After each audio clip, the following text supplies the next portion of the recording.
আমার চ্যানেল দেখার জন্য ধন্যবাদ সবাইকে। আমি আজকে বানাবো পালং শাকের পাটা।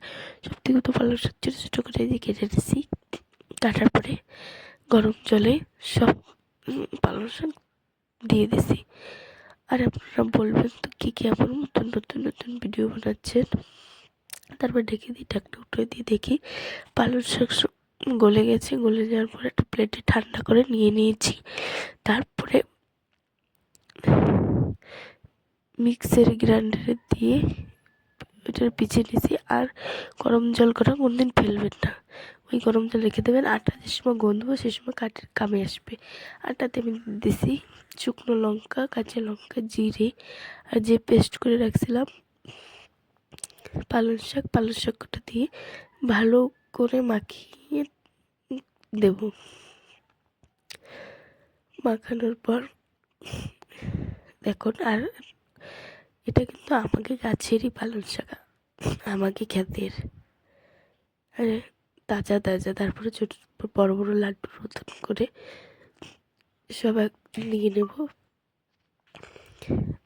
তারপরে বেল দিতে করে, আর দেখো কত সুন্দর কালার হয়েছে। আর এতে আমি যে সময় গ্রাইন্ডারে দিয়েছিলাম ওই সময় অল্প একটা ধনে পাতাও দিয়ে দিয়েছিলাম। ধনে পাতা দেওয়ার তারপরে ছোটো ছোটো করে সব রুটি বানাই নেবো। রুটির একটা শেপ দিয়ে দেবো। আমি ত্রিকোণ করে রুটি বানাইছিলাম,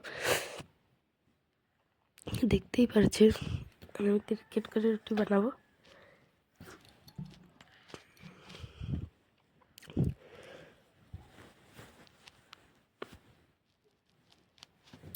রুটিটা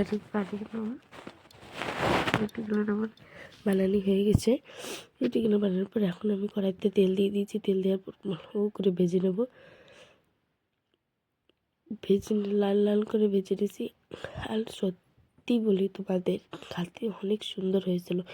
আরও যদি আমি কিছু মশলা দিতাম, যেরকম ধনের গুঁড়ি, জিরার গুঁড়ি, আরও ভালো লাগতো। তারপরে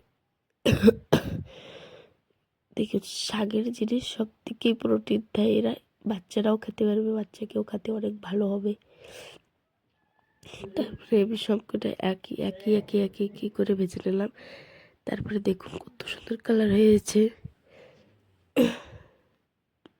তারপর ব্যাস আর কি, তারপরে খেয়ে নিলাম।